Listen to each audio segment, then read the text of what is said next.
Halo, assalamualaikum warahmatullahi wabarakatuh. Kembali lagi di channel Eka Amalia. Selamat datang teman-teman. Hari ini udah aroma-aroma mau lebaran ya. Kita mau buat kue kering untuk persiapan lebaran nanti teman-teman. Nah, ini kue yang paling fenomenal namanya nastar. Siapa sih yang nggak kenal kue satu ini? Tapi kue ini terkenal banget dengan kualitas yang premium, bahan premium dan juga cita rasa premium ya. Tapi di sini saya akan mengajak kalian untuk membuat nastar yang kokoh, kekar, tidak meleber dan juga agak susah pecah tapi sangat lumer sekali kalau dimakan ya. Penasaran banget ya gimana ya? Yang pasti bahan-bahannya sangat ekonomis teman-teman. Bahan-bahannya tanpa telur sama sekali, tanpa butter dan kita lihat, cuman segitu aja teman-teman ya, rapuh. Ya, seperti itu ya. Tuh, hanya sedikit itu aja. Kita coba digigit. Bagaimana ya? Oh, benar-benar lumer teman-teman ya. Sangat-sangat rapuh tuh. Padahal tadi ketika dibanting bentuknya masih utuh ya, hanya gompel sedikit saja. Oke, daripada penasaran ya kalian bagaimana cara membuatnya, yang pasti ini tanpa oven dan tanpa mixer. Sebelum kita lanjut, bagi kalian yang baru gabung jangan lupa ya klik tombol like, tombol subscribe dan juga lonceng notifikasinya agar kalian dapat informasi resep terbaru dari saya. Oke, jadi ini bahan-bahannya saya hanya menggunakan margarin biasa. Margarinnya terserah mau merek apa saja ya. Tapi di sini saya menggunakan margarin merek Marmila. Jadi Marmila itu sudah ada aroma vanilanya, teman-teman ya. Udah ada harum vanila. Jadi kuenya nanti enak banget baunya. Kalau kalian nggak ada, bisa menggunakan merek lain yang bisa ditambahkan sedikit pasta vanila biar aromanya harum ya. Oke. Nah, ini kedua bahan kita aduk rata. Kalau kalian nggak punya whisk seperti ini, bisa diaduk menggunakan centong biasa. Yang penting si margarinnya tadi tidak bergerindil, udah menyatu dengan susu kental manisnya ya teman-teman ya. Jadi di sini kita sama sekali tidak menggunakan gula halus ya. Jadi manis yang kita dapat, manisnya langsung dari susu kental manis teman-teman ya. Nah, kita aduk rata. Tuh, nggak usah pakai mixer karena kalau pakai mixer biasanya nastarnya suka meleber teman-teman, karena kita biasanya suka over mix ya. Udah kelamaan sampai ngembang banget gitu ya, yang ngocok mentega margarinnya sama susu itu bisa menyebabkan over mix, jadi itu membuat kue kering kita meleber. Nah, ini saya menggunakan 20 gram susu bubuk. Susu bubuknya saya pakai yang full cream. Jadi full cream ini biar aromanya lebih enak ya, lebih creamy gitu. Hanya 20 gram, kurang lebih 1 sendok makan teman-teman ya. Kalau mau pakai yang bungkus sasetan juga nggak sampai 1 saset kayaknya. Nah, di sini saya menggunakan maizena 50 gram dan juga terigu kunci biru atau protein yang paling rendah untuk kue kering ya. Nah, semua bahan ini kita aduk rata, aduknya menggunakan centong atau menggunakan alat. Usahakan jangan bersentuhan dengan tangan kita ya, karena tangan kita kan mengandung panas, energi panas yang bisa membuat si margarin tadi lebih cepat meleleh teman-teman. Jadi pas dipanggang dia akan lebar samping ya.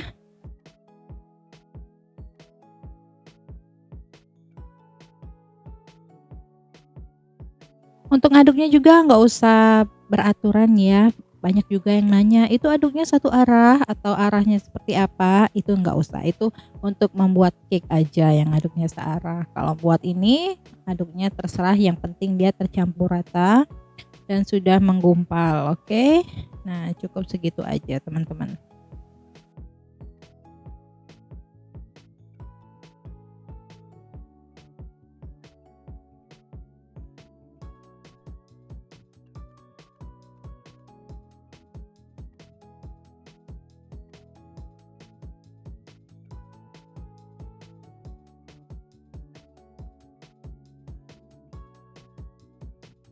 Oke, setelah tercampur rata lalu kita siapkan ini dandang untuk mengukus ya teman-teman ya. Jadi ini dandangnya saya alasin pakai alasnya ini parchment paper. Jadi ini adalah alas baking teman-teman ya, yang tidak lengket dan bisa dipakai berulang-ulang.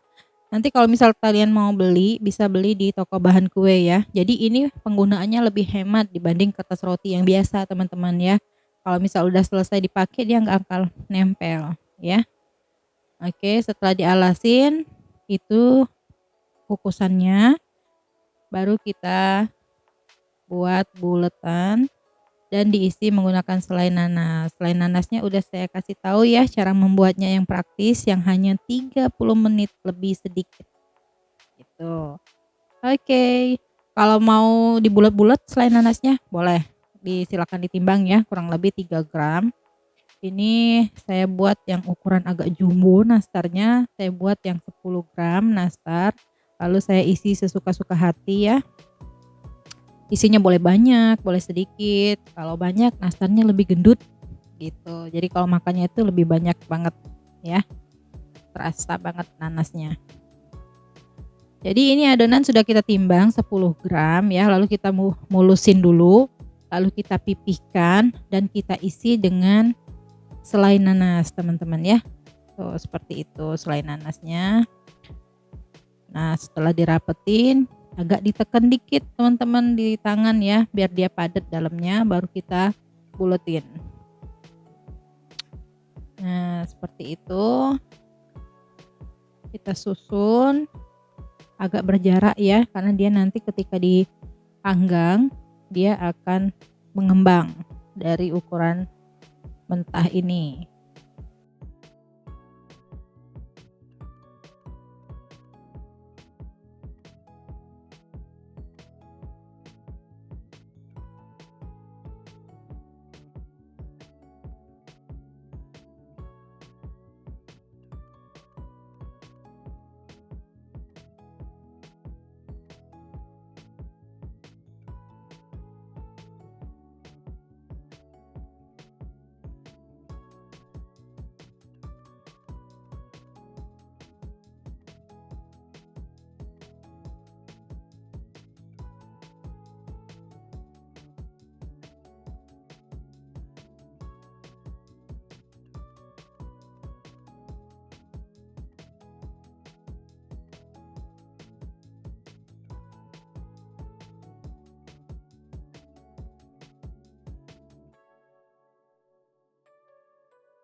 Dari satu resep ini nanti hasilnya kurang lebih 500-an 600 gram nastar yang udah jadi teman-teman ya.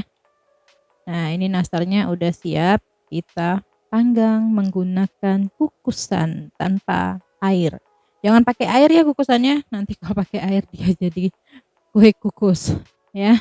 Jadi ini dandangnya kita hidupkan apinya pakai api yang kecil sekali, jangan pakai api tengah, karena kalau api tengah itu nanti dia panasnya cuma di tengah aja, pinggirannya nggak panas. Jadi kita pakai api yang kecil saja teman-teman ya, masaknya perlahan. Jadi kalau pakai api kompor saya ini, saya masak pertama itu 25 menit. Jadi di sini 25 menit setelah dia mateng seperti ini ya, kita dinginkan teman-teman ya.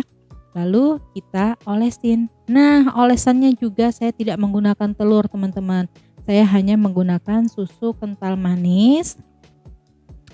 Seperti ini ya, susu kental manis. Untuk bahan olesannya 2 sendok makan.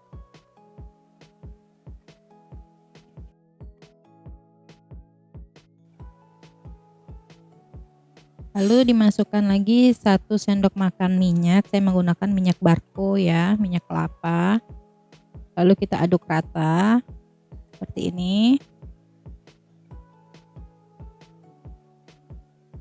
Kalau kalian nggak mau pakai yang ini, bisa menggunakan telur ya, kuning telur ya, bisa menggunakan kuning telur karena ini temanya ekonomis. Oh iya, itu air putihnya 1 sendok makan kita masukkan ke dalam sini, kita aduk rata kembali.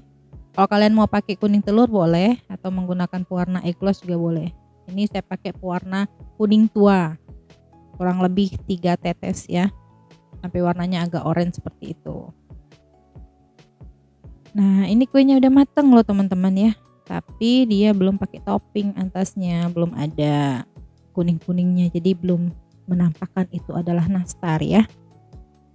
Jadi kita olesin nastarnya, nah seperti ini ya, merata. Menggunakan kuas yang kecil ya teman-teman ya.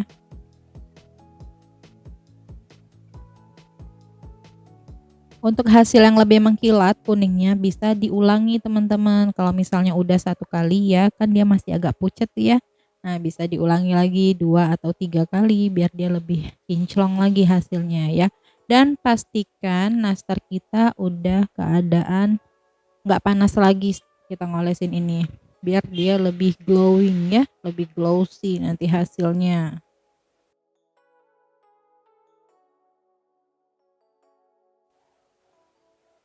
Nah, ini sudah saya ulangin, ada yang sudah saya ulang, ada yang belum ya. Jadi nggak apa-apa, pelan-pelan aja ya. Kalau misal kalian mau pakai topping keju, kalau pakai topping keju dari awal udah bisa ditabur keju, nggak usah 2 kali seperti ini ya. Jadi pas tahap pertama sekali kalian sudah bisa olesin dan ditabur keju, langsung dipanggang aja, nggak usah pakai 2 kali. Karena 2 kali ini karena kita pengen hasilnya lebih glowing ya, lebih glossy jadi hasilnya.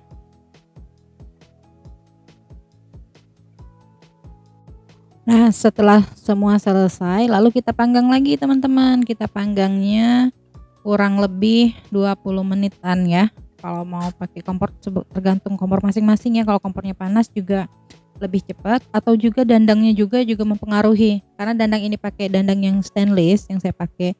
Jadi panasnya kurang teman-teman. Sebaiknya menggunakan dandang yang steng ya gitu ya.